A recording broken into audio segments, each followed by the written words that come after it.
नाजरीन, तालिबान के खिलाफ नई खूनी फौज मैदान में। काबुल तक जाने से कबल तालिबान को उनका मुकाबला करना होगा। अशरफ गनी के पीछे असल ताकत कौन थी, आज सब खुलकर सामने आ गया।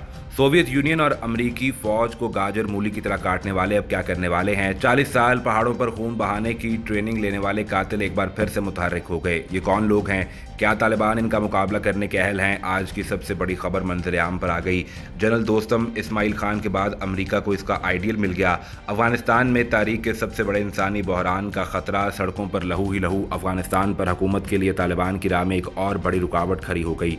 वीडियो में तफसील से मजीद ये बताएंगे कि पाकिस्तान ने अफगानिस्तान के मामले पर आलमी बरादरी को क्या इकदाम करने से खबरदार कर दिया, जो कि एक नया मसला बन चुका है। अफगानिस्तान की जंग खत्म नहीं हुई और ना ही खत्म होने का नाम ले रही है, क्योंकि अशरफ गनी के बाद एक और अहम तरीन जंगजू ग्रुप तालिबान से जंग के लिए मैदान में उतर चुका है। अगर इन जंगजुओं की बात की जाए तो उन्होंने अफगान मुजाहिदीन जैसे दलेरों को भी परेशानी में मुब्तला कर दिया है और 90% अफगानिस्तान पर कब्जा करने के बाद अफगान मुजाहिदीन के लिए एक नया चैलेंज सामने आ चुका है। ये कौन लोग हैं, इनको कौन मुआवनत दे रहा है और इनका मकसद क्या है, ये अब तक कितनी जंगें लड़ चुके हैं और अमेरिका का इनसे क्या ताल्लुक है। आज की इस वीडियो में हम इसी अहम तरीन मौजू के बारे में बात करेंगे और आपको बताएंगे कि अफगान मुजाहिदीन इनसे कैसे मुकाबला करेंगे। नाज़रीन, अफगानिस्तान की पंजशीर वैली, जिसको अगर मौत की वादी कहा जाए तो गलत नहीं होगा। ये वादी अपने बुलंदोबाला चट्टानों और घटाओं के साथ 40 साल से खूनी जंगजुओं की रिहाइशगाह मानी जाती है और यहाँ पर आबाद जंगजू दुनिया के खतरनाक तरीन कबाइल में भी शामिल होते हैं। अफगानिस्तान में दाखिल होने वाली हर ताकत ने सबसे पहले इस पर हमला किया, लेकिन किस्मत भी यहाँ आकर साथ देने से इतराती है। इसकी तारीख के बारे में बात की जाए तो ये वादी 1980 की दिहाई में सोवियत फौजियों और बाद में तालिबान के कब्जे के खिलाफ मुजाहमत का एक गढ़ था और इसके बारे में कहा जाता है कि यहाँ से शुरू होने वाली मज़ाहमत का दुनिया भर की सुपर पावर्स के पास कोई भी तोड़ नहीं है। 2001 में जब अमेरिकी फौजें अफगानिस्तान में आईं तो वादी पर हमला किया ताकि इनका सिफाया करने की कोशिश की जाए, लेकिन अमेरिका को भी इसमें बदतरीन शिकस्त का सामना करना पड़ा। दरअसल पंजशीर वादी के रिहायशी हिंदुकुश पहाड़ों से काबुल के जनूब में तकरीबन 150 किलोमीटर के फासले तक फैले हुए हैं और अब ये जंगजू तालिबान के खिलाफ एक लड़ाई लड़ने की तैयारी में हैं। 1 मई को गैर मुल्की अफवाज के हतमी इनखला के आगाज़ के बाद से तालिबान ने अफगानिस्तान के तकरीबन 400 अजला और मुल्क के 34 सूबाई दारुल-हुकूमतों में से 20 पर कब्जा कर लिया। अफगान मुजाहिदीन ने जंग के दौरान इस वादी पंजशीर से मुत्तसिल इलाके के बड़े हिस्से पर कब्जा कर लिया, जिसमें बदख्शां, तिखार और बगलान के तकरीबन तमाम शुमाली और मशरकी सूबे लगमान शामिल हैं। इस पेशकदमी के बाद इन जंगजुओं ने यह फैसला किया कि इस कब्जे के बाद हुकूमत और उनका एक मुश्तरका मकसद बन चुका है, जो कि इन इलाकों को तालिबान से वापस लेना है। तो सैकड़ों बाशिंदों ने तालिबान के खिलाफ जंग में हुकूमत का साथ देने का ऐलान करते हुए हथियार डालने का फैसला किया। इन जंगजुओं की बात करें तो ये तरबियत याफ्ता जंगजू एक सिविलियन मलेशिया जिसकी क़यादत अहमद शाह मसूद के बेटे, जिनको लेजेंड गोरिल्ला कमांडर भी कहा जाता है, वो कर रहे हैं। 11 सितंबर को होने वाले अमेरिकी हमलों से कुछ दिन पहले अलकायदा के हाथों ये मारे गए थे। नाजरीन, बरतानिया में अपनी फौजी तालीम हासिल करने वाले 32 साल नौजवान अहमद मसूद की सरबराही में ये मलेशिया, जिसकी तादाद कई हज़ार है, इसके जंगजुओं ने पंजशीर वादी की हिफाजत के अज़म करते हुए एक बार फिर से जंग लड़ने का फैसला कर लिया है और इन जंगजुओं को अफगानिस्तान के सरहदी इलाकों पर तैनात कर दिया गया है ताकि वो हुकूमती फ़ौज के साथ जंग में भरपूर मदद करें। दरअसल ये भी हुकूमत के मुखालिफ गुरों में शुमार किए जाते हैं, लेकिन अब उन्होंने हुकूमत के साथ किसी हद तक इत्तेहाद करके अफगानिस्तान का कब्जा वापस लेने में मदद फराहम करने का ऐलान किया है। वैसे अमूमी तौर पर इनको इज्तिमाई तौर पर अवामी बागी फोर्स भी कहा जाता है। अफगान हुकूमत ने इन मलेशियाओं की तैनाती को तालिबान अस्करियत पसंदों के मजीद पेशकदमी के खिलाफ एक अच्छा कदम करार दिया है, लेकिन यहाँ पर एक अहम तरीन मसला यह है कि इन जंगजुओं में से बहुत से ताकतवर कमांडर साबिक तालिबान लीडर्स के वफादार हैं, जो सूबों में नुमाया असर व रसूख रखते हैं। तालिबान ने तेजी से हमला करते हुए अफगानिस्तान के 2/3 से ज़ायद हिस्से पर मुकम्मल कब्जा कर लिया है और अब रफ्ता रफ्ता इनकी पेशकदमी काबुल की जानिब जारी है, जबकि अमेरिका और बरतानिया अपने शहरियों को अफगान दारुल हुकूमत से बाहिफाजत वापस ले जाने के लिए हज़ारों फौजी तैनात कर रहे हैं। अफगान हुकूमत 8 रोज़ में तालिबान के हाथों मुल्क के बेशतर हिस्से पर कब्जा खो चुकी है, जिसने काबुल के अमरीकी हमायतियों को भी तंग कर दिया है।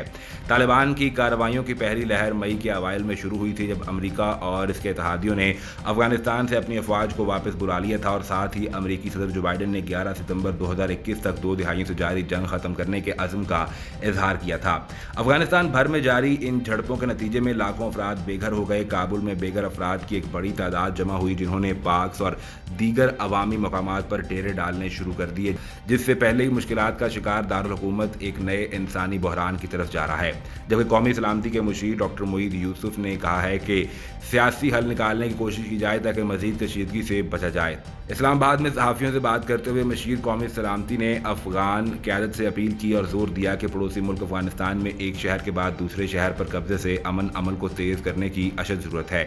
मोईद यूसुफ ने कहा कि यकीन कीजिए कि अगर वो मिलकर बैठ जाते हैं तो वो कोई हल निकाल पाएंगे और अफगान जो भी फैसला करेंगे हम उसका एहतराम करेंगे। उन्होंने कहा कि तारीख हमें बुरी तरह याद रखेगी अगर हम अफगानिस्तान के बहरान पर एक सियासी हल के लिए अपनी तमाम तर कोशिशें बुरुकार नहीं लाते। नाज़रीन, मशीर कौमी सलामती डॉक्टर मोईद यूसुफ ने कहा है कि पाकिस्तान अकेला अफगान मुजाहिदीन का बोझ बर्दाश्त नहीं कर सकता। अपने बयान में उन्होंने कहा कि आलमी बरादरी अफगान महाजरीन से मुतल्लिक हिकमत अमली मजबूत करे। दुनिया में सबसे ज़्यादा अफगान महाजरीन पाकिस्तान में हैं। डॉक्टर मोईद यूसुफ ने कहा कि अफगानिस्तान में नाकामी का मलबा पाकिस्तान पर डालने की जो कोशिश की जा रही है, इसमें अफगानिस्तान को बाद सीनियर एहलकार को भी शरीक पाया गया। उन्होंने कहा कि पाकिस्तान को इस वक्त इंफॉर्मेशन वॉरफेयर का सामना है। वाज़े तौर पर कहा कि हमने एक एक चीज़ को बेनकाब करने का फैसला कर लिया है। डॉक्टर मोईद यूसुफ ने कहा कि पाकिस्तान के खिलाफ अफगानिस्तान और भारत के अकाउंट्स इस्तेमाल हो रहे हैं। उन्होंने कहा कि पाकिस्तान के सिक्योरिटी इदारों के खिलाफ हैशटैग्स भी चलाए जा रहे हैं। अफगानिस्तान भर में जारी इन झड़पों के नतीजे में लाखों अफराद बेघर हो गए। काबुल में बेघर अफराद की एक बड़ी तादाद जमा हुई जिन्होंने पार्क्स और दीगर अवामी मकामात पर डेरे डालने शुरू कर दिए, जिससे पहले ही मुश्किलात का शिकार दारुल हुकूमत एक नए इंसानी बहरान की तरफ जा रहा है। जबकि कौमी सलामती के मुशीर डॉक्टर मोईद यूसुफ ने कहा है कि सियासी हल निकालने की कोशिश की जाए ताकि मजीद कशीदगी से बचा जाए। इस्लामाबाद में सहाफ़ियों से बात करते हुए मशीर कौमी सलामती ने अफगान क़यादत से अपील की और जोर दिया कि पड़ोसी मुल्क अफगानिस्तान में एक शहर के बाद दूसरे शहर पर कब्जे से अमन अमल को तेज़ करने की अशद ज़रूरत है। मोईद यूसुफ ने कहा कि यकीन कीजिए कि अगर वो मिलकर बैठ जाते हैं तो वो कोई हल निकाल पाएंगे और अफगान जो भी फैसला करेंगे हम उसका एहतराम करेंगे। उन्होंने कहा कि तारीख हमें बुरी तरह याद रखेगी अगर हम अफगानिस्तान के बहरान पर एक सियासी हल के लिए अपनी तमाम तर कोशिशें बुरुकार नहीं लाते। नाज़रीन, मशीर कौमी सलामती डॉक्टर मोईद यूसुफ ने कहा है कि पाकिस्तान अकेला अफगान मुजाहिदीन का बोझ बर्दाश्त नहीं कर सकता। अपने बयान में उन्होंने कहा कि आलमी बरादरी अफगान महाजरीन से मुतल्लिक हिकमत अमली मजबूत करे।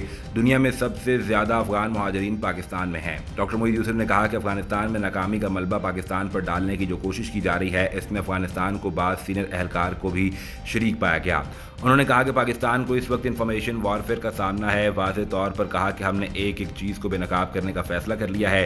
डॉक्टर मोईद यूसुफ ने कहा कि पाकिस्तान के खिलाफ अफगानिस्तान और भारत के अकाउंट्स इस्तेमाल हो रहे हैं। उन्होंने कहा कि पाकिस्तान के सिक्योरिटी इदारों के खिलाफ हैशटैग्स भी चलाए जा रहे हैं। इस हवाले से मजीद क्या अपडेट्स आती हैं आपको हर वक्त फराहम की जाएंगी, लेकिन उसके लिए ज़रूरी ये है कि आप सबसे पहले चैनल को सब्सक्राइब करके बेल आइकन को प्रेस करें ताकि आपको सभी वीडियोज़ बर वक्त मिलती रहें।